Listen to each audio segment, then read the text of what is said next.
Hello friends, welcome to Telugu web Guru platform. Friends, మన front end కోర్సులో మనం HTML గురించి నేర్చుకుంటూ ఉన్నాం. సో ఇందులో మనం HTML ఇంట్రడక్షన్ పార్ట్ చూసాం కదా. సో ఈరోజు మనం HTML ప్రోగ్రామ్, ఏదైనా ప్రతి HTML ప్రోగ్రామ్ని కూడా మనం తీసుకుంటే ఆ ప్రోగ్రామ్ తాలూకా బేసిక్ స్ట్రక్చర్ ఏ విధంగా ఉంటుంది అనేది మనం చూడబోతున్నాం అన్నమాట. Okay, so HTML program basic structure ఎలా ఉంటుంది అనేది చూడబోతున్నాం. ఓకే, సో మీరు ఏ HTML ప్రోగ్రామ్ తీసుకున్నా సరే దానిలో ఎలిమెంట్స్, దానిలో పార్ట్స్ ఏమేమి ఉంటాయి, దాని యొక్క స్ట్రక్చర్ ఏమేమి ఉంటుంది, ఫస్ట్ ఏం రాస్తాం, నెక్స్ట్ ఏం రాస్తాం, నెక్స్ట్ ఏం రాస్తాం, ఆ బేసిక్ స్ట్రక్చర్ ఎలా ఉంటుంది అనేది మనం చూడబోతున్నాం. ఓకే, సో ఫస్ట్ ఇది చూసిన తర్వాత అప్పుడు మనము ఆ ప్రోగ్రామ్ని మనం టైప్ చేయడం కావచ్చు, ఎక్కడ టైప్ చేయాలి, ఎలా సేవ్ చేయాలి, దానికి ఏం సాఫ్ట్వేర్స్ కావాలి, ఎలా రన్ చేయాలి, ఇదంతా కూడా మనం నెక్స్ట్ సెషన్లో నేర్చుకుందాం. ఓకే, సో ఈ సెషన్ వరకు మనం ఏం చేద్దామంటే HTML బేసిక్ స్ట్రక్చర్ మాత్రమే మాట్లాడబోతున్నాం అన్నమాట. Okay, right. So basic structure ఎలా ఉంటుంది, దేంతో స్టార్ట్ అవుతుంది HTML ప్రోగ్రామ్ అంటే స్టాండర్డ్ ట్యాగ్తో స్టార్ట్ అవుతుంది. ఓకే, సో మనకి ఫస్ట్ ఏ ప్రోగ్రామ్ రాసినా కూడా మనము స్టాండర్డ్ ట్యాగ్తో స్టార్ట్ చేస్తామన్నమాట. సో స్టాండర్డ్ ట్యాగ్ ఎలా ఉంటుంది అంటే డాక్ టైప్ అని చెప్పి ఉంటుంది. ఓకే, సో ఆ ట్యాగ్ అన్నది మనకి స్టార్టింగ్ ఎక్స్క్లమేషన్ మార్క్తో స్టార్ట్ అవుతుంది. ఎక్స్క్లమేషన్ డాక్ టైప్ అని చెప్పి మనం HTML అని చెప్పి ఇస్తామన్నమాట. ఓకే, సో ఇది ఫస్ట్ లైన్లో, ప్రతి HTML డాక్యుమెంట్లో ఫస్ట్ లైన్లో మనం కంపల్సరిగా ఇవ్వాల్సినటువంటి ట్యాగ్ అనమాట. ఓకే, సో కంపల్సరిగా మనం ఇవ్వాల్సినటువంటి ట్యాగ్ అనమాట. ఓకే, సో దీని తర్వాత మనం ఏం చేస్తామంటే HTML ట్యాగ్ అనేది రాస్తాం. HTML ట్యాగ్ అనేది రాస్తాం. Okay, so HTML start tag and HTML end tag, HTML start tag and HTML end tag. So ఈ HTML ట్యాగ్ అన్నది మెయిన్ రూట్ ట్యాగ్గా ఉంటుందన్నమాట. సో రూట్ ట్యాగ్ అంటే ఏంటంటే ఇంకా మిగతావి ఏవైతే మనం ప్రోగ్రామ్ రాస్తామో, అంటే HTML ప్రోగ్రామ్ రాస్తామో అంటే ఏంటి, మొత్తం ట్యాగ్సే. ఓకే, సో HTML యూజ్ చేసి ఏదైతే మనం వెబ్ పేజ్ క్రియేట్ చేయడానికి మన ట్యాగ్స్ మనం రాస్తూ ఉంటామో ఆ ట్యాగ్స్ అన్నీ కూడా ఇంకా ఈ HTML లోపలే, ఈ HTML స్టార్ట్ ఎండ్ లోపలే కంటెంట్గా ఉంటాయి. ఓకే, సో ఈ ఓపెన్కి క్లోజ్కి మధ్యలో కంటెంట్గా ఉంటాయి అన్నమాట.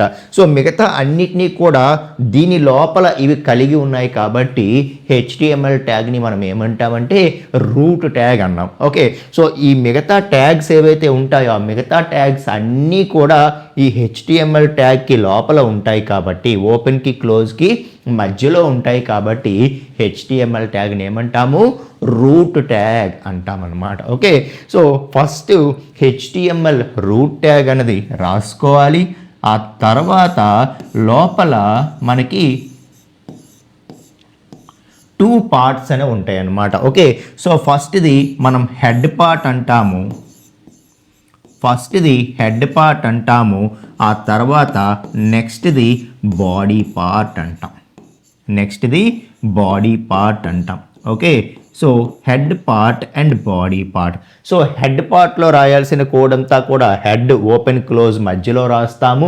అలాగే బాడీ పార్ట్లో రాయాల్సినటువంటి కోడ్ అంతా కూడా ఈ బాడీ ట్యాగ్ మధ్యలో రాస్తాము.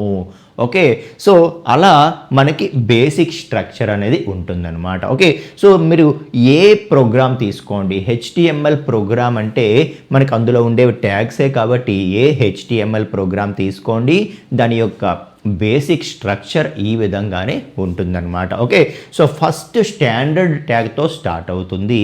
ఆ తర్వాత మనకి HTML ట్యాగ్ రూట్ ట్యాగ్గా రాసుకొని దాని లోపల హెడ్ పార్ట్, బాడీ పార్ట్ రాసుకుంటాం.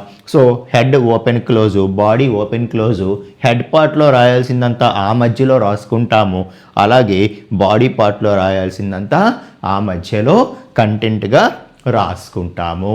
సో ఇది basic structure of every program అని చెప్పి చెప్తున్నాను. సో ఇందులో ఒక్కొక్క దాని గురించి మాట్లాడితే అసలు ఈ స్టార్ట్ ట్యాగ్ ఎందుకు రాయాలి, ఓకే, హెడ్ పార్ట్లో ఏం రాస్తాము, బాడీ పార్ట్లో ఏం రాస్తాము, ఇది మనం మాట్లాడదాం. ఓకే, సో ఫస్ట్ మనం ఇది ఏదైతే ఉందో దీన్ని ఏమంటామని చెప్తున్నాను నేను, standard tag. Standard tag, so దీన్ని స్టాండర్డ్ ట్యాగ్ అంటాం. సో ప్రతి HTML డాక్యుమెంట్కి కూడా కంపల్సరిగా మనం ఈ స్టాండర్డ్ ట్యాగ్ రాయాలి. ఓకే, సో మీరు ఓల్డ్ HTML ప్రోగ్రామ్స్ కానీ లేకపోతే HTML ట్యుటోరియల్స్ ఉండే old websites, very old websites తీసుకుంటే అక్కడ స్టార్టింగ్ లైన్లో ఈ స్టాండర్డ్ ట్యాగ్ అనేది ఉండదు. ఓకే, సో ఎందుకు అంటే అది అంత మ్యాండేటరీ కాదు అన్నట్టుగా. ఓకే, HTML5 నుండి మనకి ఎక్కువగా దీన్ని సజెస్ట్ చేయడం స్టార్ట్ చేశారు. సో మ్యాండేటరీగా రాస్తేనే బెటర్ అనేలాగా అనమాట. ఓకే, సో ఎందుకు అనేది కూడా నేను చెప్తాను. సో మొత్తానికి స్టార్టింగ్ లైన్లో మనం ఈ స్టాండర్డ్ ట్యాగ్ అనేది రాసుకోవాలి. ఓకే, సో స్టాండర్డ్ ట్యాగ్ రాయటం వల్ల ఏమవుతుందంటే, సో ఇదంతా ఎందుకోసం రాస్తున్నాం మనము, మన వెబ్ పేజ్ కోసం. ఓకే, సో మరి మన వెబ్ పేజ్ మనం అనుకున్నట్టు రావాలి అంటే మనం రాసిన కోడ్ అంతా కూడా బ్రౌజర్కి అండర్స్టాండ్ అయితేనే, మనం రాసిన ట్యాగ్స్ అన్నీ బ్రౌజర్కి అర్థమైతేనే బ్రౌజర్ ఏమో మనకు కావాల్సిన వెబ్ పేజ్ని మనకి ఇస్తుంది మనం అనుకునే విధంగా. ఓకే, సో కాబట్టి మరి మనం చెప్పే ప్రతి ఒక్కటి బ్రౌజర్కి అర్థం అవ్వాలి అంటే, సో నేను రాయబోయే కోడ్ అన్నది HTML కోడ్. అది కూడా సో అడ్వాన్స్డ్, ఇప్పుడు HTML5కి తగ్గట్టుగా ఏదైతే ఉందో దాన్ని ఫాలో అయ్యి, ఆ రూల్స్ని ఫాలో అయ్యే నేను ప్రోగ్రామ్ రాస్తున్నాను అని చెప్పి, ఓకే నాది HTML డాక్యుమెంట్, అది కూడా HTML5ని బేస్ చేసుకొని నేను క్రియేట్ చేస్తున్నటువంటి వెబ్ పేజ్ నాది అని చెప్పి మనం బ్రౌజర్కి ఇన్ఫామ్ చేయాలి అని అనుకుంటే అప్పుడు మనం కంపల్సరిగా స్టార్టింగ్లో ఈ స్టాండర్డ్ ట్యాగ్ ఏదైతే ఉందో ఈ స్టాండర్డ్ ట్యాగ్ని రాసుకుంటాం. సో మస్ట్ అండ్ షుడ్గా రాస్తామన్నమాట. సో రాయకపోతే ఏమవుతుంది అంటే, సో రాయకపోతే మన బ్రౌజర్ అన్నది దాన్ని క్వక్స్ మోడ్ అంటాం. ఏమంటాము, సో క్వక్స్ మోడ్ అంటాం. ఆ క్వక్స్ మోడ్లోకి వెళ్ళిపోతుంది మన బ్రౌజర్ అన్నది, క్వక్స్ మోడ్లోకి వెళ్ళిపోతుంది. సో క్వక్స్ మోడ్ అంటే ఏంటంటే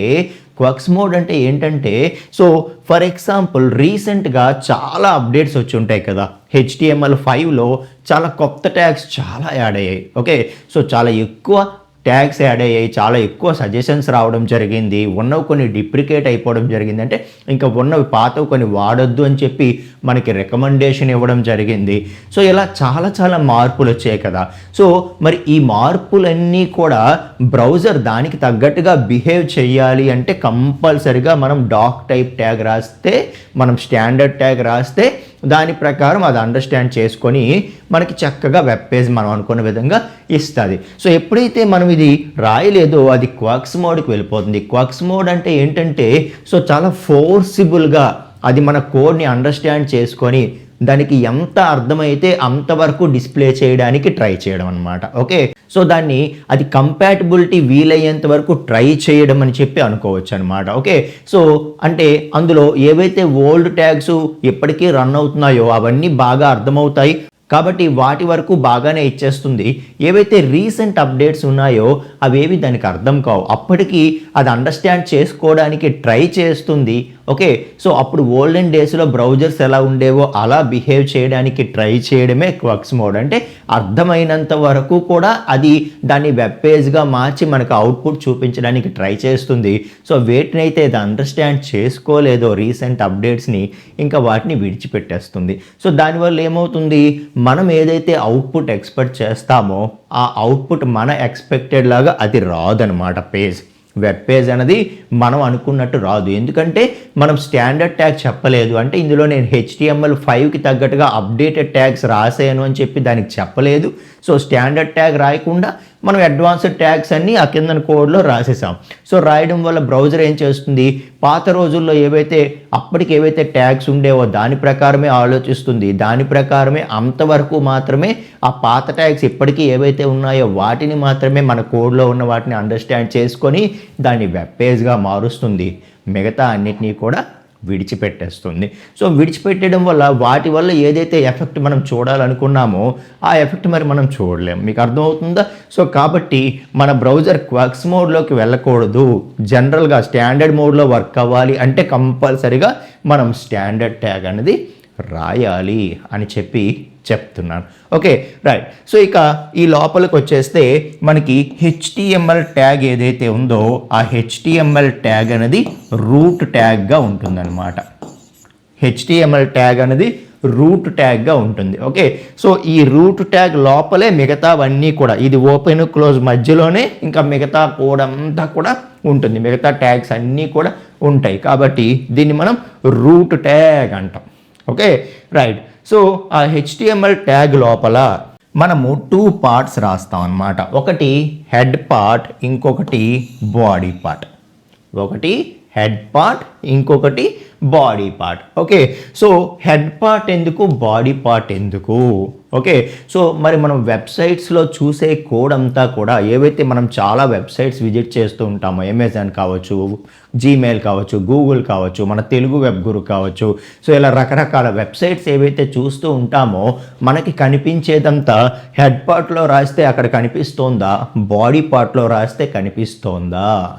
సో మనం ఏ వెబ్సైట్ తీసుకున్నా ఇక్కడ ఏదైతే మనం ఒక వెబ్సైట్లో చూస్తూ ఉన్నామో, ఓకే, సో ఇక్కడ ఏదైతే మనం ఒక వెబ్సైట్లో చూస్తూ ఉన్నామో ప్రతి వెబ్సైట్, ఫ్లిప్కార్ట్, అమెజాన్, లేకపోతే తెలుగు వెబ్ గురు, గూగుల్, ఏదైనా కానీ ఇక్కడ ఏదైతే మెయిన్ ఏరియాలో ఒక వెబ్సైట్ ఓపెన్ చేయగానే మనం చూస్తూ ఉంటామో అదంతా కూడా ఎక్కడ రాసినటువంటి కోడో తెలుసా?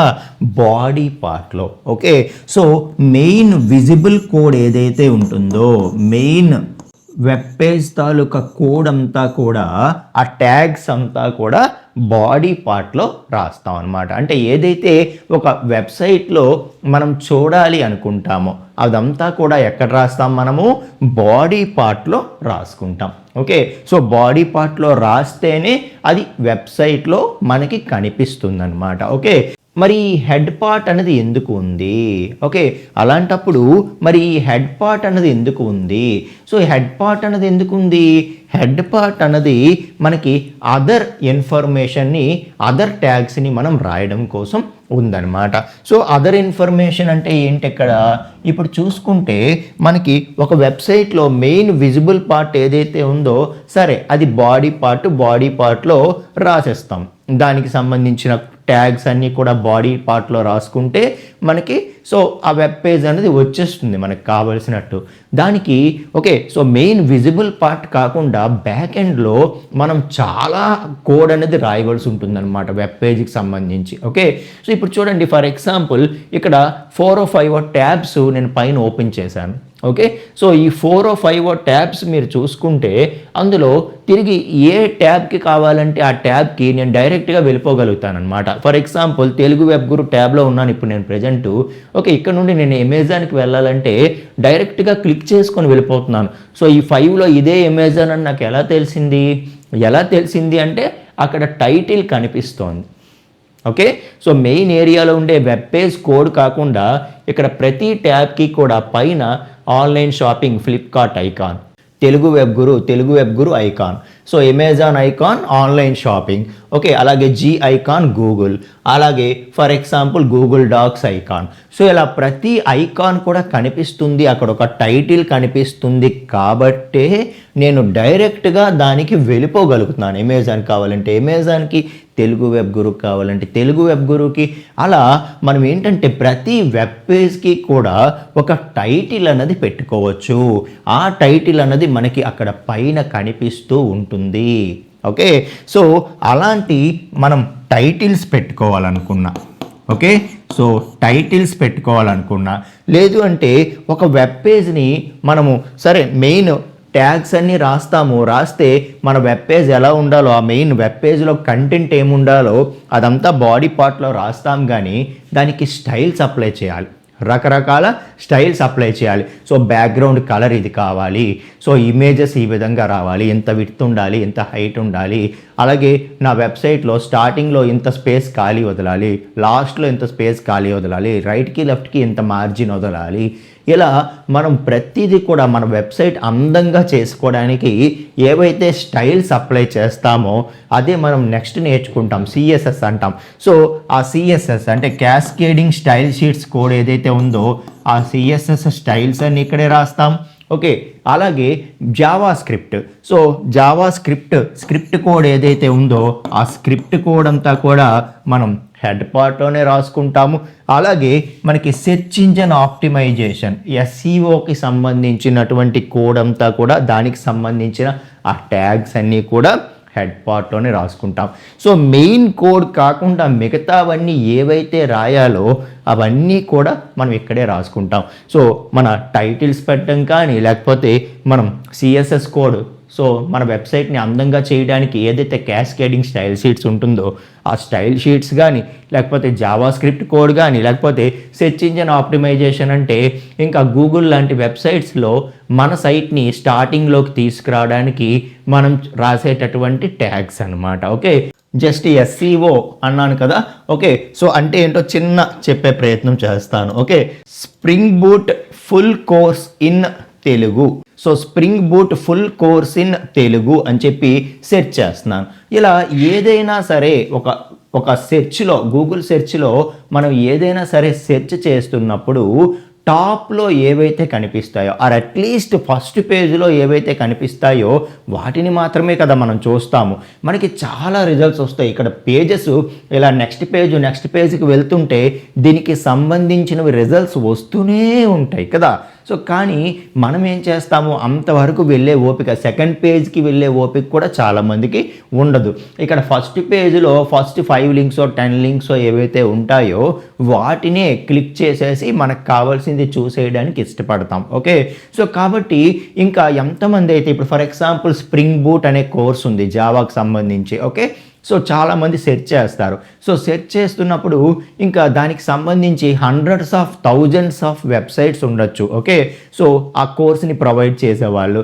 ఓకే, కాబట్టి ఎవరైతే ఫస్ట్ పేజ్లో వస్తారో వాళ్ళకే ఎక్కువ వ్యూస్ వస్తాయి, వాళ్ళ కోర్సెసే ఎక్కువ మందికి రీచ్ అవుతాయి. కాబట్టి ప్రతి ఒక్కరూ ఏం చేస్తారంటే ఈ రిజల్ట్స్లో వాళ్ళ వెబ్సైట్ టాప్లోకి తీసుకురావడానికి ఇష్టపడతారనమాట. సో ఇక్కడ చూసుకుంటే ఎస్ తెలుగు వెబ్ గురు వచ్చింది. ఓకే, ఏదైతే ఆ సజెషన్ ఉందో, ఓకే, సో గూగుల్ నుండి వచ్చినటువంటి సజెషన్ ఏదైతే ఉందో ఆ సజెషన్ చూసుకున్నా కూడా తెలుగు వెబ్ గురు అందులో మెన్షన్ చేసి ఉంది. ఓకే, సో ఉంది కాబట్టి ఓకే, సో తెలుగు వెబ్ గురు వాళ్ళు తెలుగులో ప్రొవైడ్ చేస్తున్నారా, ఓకే ఫైన్ అని చెప్పి మన ప్లాట్ఫామ్కి వస్తారు, ఆ కోర్స్ని చూసుకుంటారు. ఓకే, సో ఫర్ ఎగ్జాంపుల్ ఇలా ఏదైనా తీసుకోండి మీరు. ఫర్ ఎగ్జాంపుల్ మన Python Django. Okay, so Python Django course ఎవరు ప్రొవైడ్ చేస్తున్నారు అని చెప్పి అడిగామనుకోండి. సో ఇది చూడండి, ఇందులో కూడా మనకి తెలుగు వెబ్ గురు అనేది మెన్షన్ చేసి ఉంది. సో ఇలా మనకి మన యొక్క సైట్ని రిజల్ట్స్లో ఫస్ట్ పేజ్లో తీసుకురావడానికి ప్రతి ఒక్కరు కూడా ఆశపడతారు. ఓకే, సో దానికోసం ఏదైతే ట్యాగ్స్ స్పెషల్గా ఉంటాయి ఆ ట్యాగ్స్ కానీ అవంతా కూడా రాస్తే, ఆ ఎస్ఈఓ ట్యాగ్స్ అన్నీ కూడా రాస్తేనే మనకి కావాల్సింది జరుగుతుందన్నమాట. ఓకే, సో అదంతా కూడా ఎక్కడ రాస్తాము, అది కూడా ఆ ఎస్ఈఓ కోడ్ కూడా మనం హెడ్ పార్ట్లో రాస్తాము.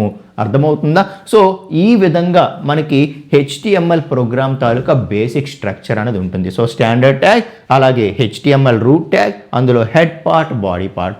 సో ఇందులో ఏంటి మ్యాండేటరీ అంటే ఇంకా మనకి స్టాండర్డ్ ట్యాగ్ మ్యాండేటరీగా రాయాలి, రూట్ ట్యాగ్ కంపల్సరీ రాయాలి, బాడీ పార్ట్ రాస్తేనే అక్కడ బాడీలో మనకి కావాల్సిన వెబ్ పేజ్ కనిపిస్తుంది కాబట్టి బాడీ పార్ట్ రాయాలి.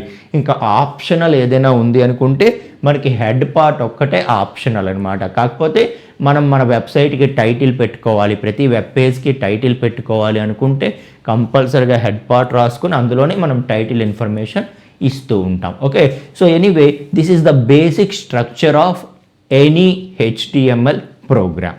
మీకు అర్థమవుతుందా? సో దీన్ని బేస్ చేసుకొని మనం నెక్స్ట్ వీడియోలో ఓకే మన ఫస్ట్ HTML ప్రోగ్రామ్ ఏ విధంగా టైప్ చేయాలి, ఎక్కడ టైప్ చేయాలి, ఏ విధంగా టైప్ చేయాలి, ఎలా దాన్ని రన్ చేసి మనం ఆ రిజల్ట్ అవుట్పుట్ అనేది వెబ్ పేజ్ ఎలా చూడాలి అన్నది మనం నెక్స్ట్ సెషన్లో చూద్దాం ఫ్రెండ్స్.